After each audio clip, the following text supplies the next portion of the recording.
한동훈 대표 얘기로 조금 다시 한번 좀 돌아가서요. 일단 취임 후에 이제 한 달 반, 한 50여일 정도 됐는데 또 지도부의 일원으로서 우리 한동훈 대표 당 운영을 좀 어떻게 좀 평가하고 계세요? 그러니까 아까 우리 최 소장님 말씀드린 대로 이렇게 좀 다른 문법, 다른 공학이잖아요. 네. 기존에 있었던 정치 문법과 공학이 아닌데, 그러니까 그 대표가 직접 다양한 이슈에 대해서, 정책 이슈에 대해서 금투세도 그렇고, 그다음에 뭐 우리가 이제 국민들이 관심을 가져야 될 이슈들을 직접 이렇게 언급을 하고 나서는 것들. 네. 그리고 그것들을 그냥 던지는 게 아니라 뭐 필요하면 토론하시죠. 야당에 대해서도 이렇게 얘기하는 것들. 이런 것들은 상당히 새로운 모습인 것 같아요. 새로운 모습. 근데 그게 국민들한테 이렇게 당장 와닿지도 않는 것 같아요. 네. 왜냐하면 이게 역설적이지만 국민들은 한편으로는 이거 정치인은 민생에 관심을 가져야지. 이게 왜 당신들 민생에 관심을 안 가져라고 얘기하면서 네. 또 한편으로는 야 정치인이 말이야 뭐 이렇게 짜잘한 얘기를 하고 있니? 맞습니다. 거대 담론을 말이야 멋있게 던지고 가만히 있어야지 말이야. 그리고 그건 나머지 밑에서 알아서 하는 거지 말이야. 이런 양가적인 태도를 동시에 보이시더라고요. 당신이 정책위원장이냐 이렇게 얘기하신다며요. 그러니까요. 예. 한편으로는 이 말이야 정치인들이 민생을 외면하고 맨날 엉뚱한 소리를 하고 이렇게 얘기하시는가 하면 또 다른 한편으로는 뭘 그렇게 짜잘한 정책을 가지고 이렇게 얘기를 하시는 이 두 가지의 어떤 굉장히 양가적. 모순된 네. 그런 게 있는데 둘 다 맞는 얘기이기도 해요. 정치인은 한쪽으로는 거대 담론과 그리고 미래 지향, 비전 이런 것들을 제시해야 되는 것도 맞고 또 한편으로는 우리가 당면한 그런 이슈들 문제점들에 대해서 직접적으로 대통령의 A4 용지 안 보면 읽을 그 기자들을 만날 수 없거나 대국민 담화를 할 수 없다면 말이 안 되잖아요. 네. 그건 아니고 그러니까 그런 부분들에서 좀 구체적인 얘기도 해주시면 좋겠는데 그런 면에서 볼 때 저는 한 대표가 새로운 문화를 만들어가고 있다라는 것들에서는 긍정적. 근데 그런 것들이 지금 아주 성공적이냐? 그건 그렇지 않은 것 같다. 네. 뭐 그렇게 보고 있습니다. 성공적이지 않은 요인은 뭐라고 평가하세요? 그럼 아까 말씀드린 대로 국민들조차도 그걸 받아들이는 데 있어서 이게 뭐가 좀 성공한 부분이 아직 없잖아요. 구체적으로 성공한 부분이 없으니까 아니 뭐 알긴 알겠는데 뭐 좀 보여줘야지 결과를 이렇게 요구하시는데 그건 뭐 무리한 요구가 아니죠. 네. 국민들로서 당연히 요구할 수 있는 것이고 또 하나는 당내에서 네. 좀 거북해야 하는 것 같아요. 어떤 거북함인가요? 한동훈 대표가 국회 우리 당내 의원들이 지지해서 되신 건 아니잖아요. 이건 당원 지지자들이 이제 네. 63%를 지지했어요. 네, 당원들과 그리고 국민들이 지지해서 되신 거잖아요. 그런 면에서 볼 때 그리고 이제 아까 말씀드린 대로 좀 다른 문법, 다른 언어를 쓰고 있기 때문에 그런 부분에 있어서 우리 문화하고는 좀 다르네. 그 기존에 해왔던 문화하고 다르네. 이런 느낌이 있는 것 같아요. 근데 민주당하고도 좀 다르거든요. 민주당은 운동권에서부터 올라온 정당이기 때문에 그리고 밑에서부터 올라온 정당이기 때문에 상당히 토론 문화, 논리, 뭐 주장 이런 것들이 강하고 그리고 그런 것들이 강한 사람이 위로 올라가고 뭐 이런 분위기인 것 같아요. 근데 국민의힘은 사실은 보수 정당으로서 위에서부터 상명하복 위에서부터 밑으로 내려오는 듯한 그런 문화가 많이 정착돼 있었던 게 사실이에요. 그렇기 때문에 지금 현재 한동훈 대표식의 어떤 그런 접근들이 많은 분들한테는 조금 생경하고 그리고 좀 거북살스러운 느낌을 주는 것 같아요. 그러니까 어려운 거죠. 당내 분위기를 좀 전달해 주셨는데 사실 그런 생각도 듭니다. 이게 그런 당내 분위기가 결국에는 대통령과 살아있는 어쨌든 현재 권력인 대통령과 좀 한동훈 대표와의 그 관계가 어쨌든 그 당내 분위기에도 영향을 미치는 것 아니냐 이렇게 또 좀 보기도 하는데 최고위원님께서 이런 부분은 어떻게 생각하십니까? 당연하죠. 가장 중요한 거죠. 대통령과 당대표의 관계가 어떤 것이냐에 대해서 그것이 삐걱삐걱 거리면요. 여당으로서는 불편해요. 네. 아니 엄마 아버지가 맨날 부부싸움하는 집안의 자식들이 집안이 편할 리가 있겠습니까? 상당히 안 좋지. 화목하고 잘 돼야 되고 같은 목표를 향해서 나가야 되는데 그게 잘 안 되고 있는 것도 부인할 수 없는 사실이잖아요. 왜냐하면 지난번에 이제 선거할 때 대통령실이 한동훈 대표를 지지하지 않은 것도 분명하잖아요. 네. 다 알고 있는 얘기고. 그리고 또 대통령의 입장에서는 그러신 것 같아요. 수십 년 동안 내가 부하로 야 동훈아 뭐 이렇게 불러오면서 해왔던 그런 관계인데 갑자기 이 자식이 말이야 내 말을 잘 안 듣고 뭐 이런 느낌 혹시 인간적인 대등하거나 마치 우위인 것처럼. 쥐가 똑똑하고 잘나면 뭐 얼마나 잘났다고 이 자식이 말이야 이런 느낌이 좀 있으신 것 같은데 그건 뭐 대통령 이전에 인간이니까 그럴 수도 있다고 생각해요. 근데 그게 표출되면 안 되거든요. 어쨌든 이제는 검찰총장이나 검사 한동훈이야, 검사 윤석열이나 검사 한동훈이 아니잖아요. 대통령과 법무부 장관 관계도 아니에요. 지금 이거는 그 당 대표로 불러낸 건 임명직이 아니지 않습니까? 이건 국민이 지명한 거잖아요. 그러면 거기에 걸맞는 그런 관계를 맺어야 돼요. 대통령은 상대방에 대해서 당 대표로서 대우를 하고 그리고 제가 보기에 윤석열 대통령이 성공한 편안하게 국정을 이끌어 나가고 퇴임 이후에도 편안한 삶을 이어갈 수 있는 가장 좋은 근본 전제 조건이 뭐냐? 정권을 재창출하는 거예요. 정권 재창출. 네. 그게 안 되면 아니 지금 선거 끝난 다음에 총선 끝나고 나서 지금 얼마나 지금 난리 법석을 떨고 있습니까? 근데 그게 안 되면 정말 힘들거든요. 그래서 저는 대통령실의 참모들이나 이런 분들에 대해서 좀 얘기하고 싶은 게 아니 원하는 게 도대체 뭐냐. 정말로 대통령을 잘 보좌를 하고 대통령이 성공한 대통령이 되게 쉽게 하고 끝나고 난 다음에도 편안한 퇴임 이후 하게 하려면 정부 여당이 함께 손을 잡고 가야 되는데 그런 부분들을 좀 고민을 해달라. 저희도 고민 열심히 하겠다. 이런 말씀 드리고 싶어요. 제가 이제 시사저널에 썼던 칼럼인데 한동훈 대표는 뭐를 교훈을 받아야 되냐면 저는 한국 정치사에서 원내 세력이 약하고 전임 대통령의 지원을 못 받는데 대선 후보 된 사람이 딱 한 명밖에 없어요. 그게 94년 이회창 씨예요. 이회창 씨가 93년도에 국무총리로 지명되는데 그전에 이제 감사원장 때 한번 히트를 쳤다가 그래서 딱 4개월 동안 이 국무총리와 모르게 이제 관계기관 대책위를 몇 번 해가지고 거기당 김영삼 대통령이랑 다이다이를 떠요. 그리고 나는 권한 없는 총리 안 한다면서 때려쳐버려요. 근데 딱 4개월이요. 저는 그때 기억도 나는데 그래서 스타가 돼요 당시에. 왜냐면 이제 대통령과 다이다이 뜬 총리였던 거죠. 근데 결국 그러니까 93년이면 김영삼 정부가 2월 달에 출범했거든요. 그 정부 말기예요. 1년 차 때. 그래서 딱 한 다음에 나중에 96년 총선 때 선대위원장으로 영입이 다시 돼요. 그래서 저는 한동훈 대표가 나름 이제 우리나라 그 정치사에서 의미가 있는데 저는 대판 한 판 붙는 게 필요하다.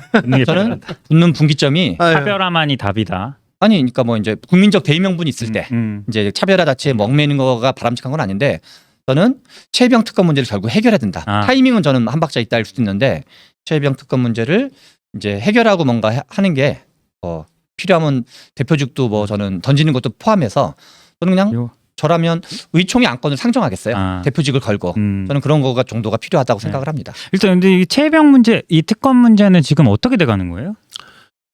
특검 문제는 지금 우리 당내에서 두 차례에 걸쳐서 원내 의총을 통해서 이거는 받아들일 수가 없다. 그리고 이거는 공수처 결과가 나온 다음에 가자라는 거를 의총에서 당론으로 2번 결정을 한 거예요. 네. 근데 그 다음에 이제 당대표가 바뀌었잖아요. 당대표가 바뀌었는데 해오던 관성이 있기 때문에 의원들도 야, 그동안에 우리가 2차례나 걸쳐서 이거 아니라고 그러고 그 다음에 그 공수처 수사 결과가 나와야 되는데 그 다음에 하자고 그랬는데 갑자기 당대표 바꿨으니까 네, 맞습니다. 그걸로 갑시다. 네. 할 수가 없는 거예요, 사실. 그렇게 안 돼요. 그 의원들 본인들의 그 자존심도 있고 그 다음에 또 그 반대편 당사자인 대통령실에서 절대 안 된다 이렇게 얘기를 하고 있잖아요. 그러니까 그 중간에 껴있는 게 이제 한동훈 대표인 게 사실이죠. 네. 그래서 지금 뭐 이거 직을 걸고 뭐 하라고 하시지만 그러면 이게 될 가능성이 별로 없어요. 그럼 정면으로 진짜 대통령실과 막 싸워라 이런 얘기인데 글쎄 그게 저는 맞는 해법인지는 전혀 모르겠어요. 그리고 그렇게 하는 게 옳은 건지도 잘 모르겠어요. 그래서 그렇게 되기는 쉽지 않고요. 어쨌든 공약을 지금 좀 약속은 해놓은 상황이라. 그러니까 약속은 저거죠. 그러니까 어떤 시점을 정한 건 아니지만 그 공수처 결과가 없어도 우리가 이걸 추진할 수 있다라고 얘기했는데 아주 솔직히 말씀드리면 그때 6월 달에 했잖아요. 네. 9월 달이면 공수처 수사 결과 나올 줄 알았어요. 저희는. 예. 아마 나올 거다. 그러니까 뭐 우리가 이렇게 얘기를 해놓고 그러면 양쪽이 아주 마치 지금 의정 갈등하고 비슷하잖아요. 한쪽에서는 계속 공수처 법안을 내고 그 특검 법안을 내고 한쪽에서 계속 거부권을 행사하고 그러면 이게 그냥 무한 반복이니까 무한 루프죠, 무한 루프야. 그럼 이거 어떻게 할? 메비우스의 띠도 아닌데 네. 이거 계속 돌고 돌아. 그럼 이거 어떻게 할 거야? 그럼 뭔가 우리는 매듭을 지어야 되는데 그 매듭 짓는 방법이 결국은 제3자가 임명하게 해서 가자라는 것밖에 없다라는 건 제가 보기엔 논리적으로 당연한 귀결이에요. 네, 당연한 근데 비결이다. 지금 이제 이번에는 이제 용산과 우리 의원들이 잘 받아들이지 못하는 거죠. 그러니까 의원들을 만나서 얘기를 하면 의원들도 그건 맞아. 근데 공수처 결과를 좀 봐야 되잖아. 어쨌든 이렇게 얘기를 하고 있어요. 이걸 더 어렵게 만드는 건 공수처가 질질 끌고 있다는 언제 거예요. 나온대요? 나올 생각을 안 해요 지금. 진짜로요? 네, 내놓을 생각을 안 해요. 어. 지금 얘기 들어보니까 저쪽에 뭐 그 다시 공사하고 있다면서 건물 공사하고 있어서 수사를 잘 못한다고 그런다는 거예요. 그 우리 최고위원님 개인적으로는 그럼 이 문제를 좀 어떻게 풀어야 할 것이다 이렇게 좀 입장이 있으세요? 개인적으로라도. 저는 뭐 개인적으로는 솔직히 말씀드리면 어차피 이거 지금 공수처 결과 나오기 전에 안 됩니다. 나올 수가 없습니다. 그래서 그냥 그렇게 갈 수밖에 없다고 생각을 해요. 공수처 결과가 나올 때까지는 일단 기다려봐야 된다. 기다릴 현실적으로 수밖에 어쩔 없는 수 게 왜냐하면 뭐 야당에서 계속 얘기하는 게 아니 여당 대표가 10명 의원 10명 모아서 그거 법안 내는 거 안 돼요?라고 얘기하지만 그 법안을 내서 당이 완전히 그 갈갈이 찢기는 거를 네. 당 대표가 그거를 받아들일 수도 없는 거잖아요. 그러니까 그냥 다 알면서 하는 얘기예요. 다 알면서 하는 얘기고 너 한번 공경에 빠져서 니네 여당 한번 박살나봐라고 얘기하는 거죠. 근데 그게 우리 최 소장님 말씀 맞다나 이것이 정말 승부수여서 이것을 가지고서 싸울 만한 가치가 있는 것이냐. 뭐 대통령실과 각을 지고 뭐 우리 당내 의원들하고도 이렇게 갈등을 빚으면서 이걸 던져서 이게 정말 국민들에게 모든 국민들에게 도움이 되는 것이냐. 저는 그런 것 같지는 않거든요. 네. 이거는 굉장히 정치적인 이슈잖아요. 그보다는 오히려 우리 의정 갈등 이거에 모든 걸 거는 게 오히려 더 국민들을 위해서 나으면 낫지 그런 생각은 들더라고요. 어쨌든 이건 개인적인 생각이시고 한동훈 대표는 또 좀 생각이 다를 수 있는 거죠. 아, 당연하죠. 예. 그건 제 생각이고 그러니까. 대표님이 어떻게 생각하는지 저는 잘 모르죠. 뭐. 네, 요것도 하나 조금 여쭤보겠습니다.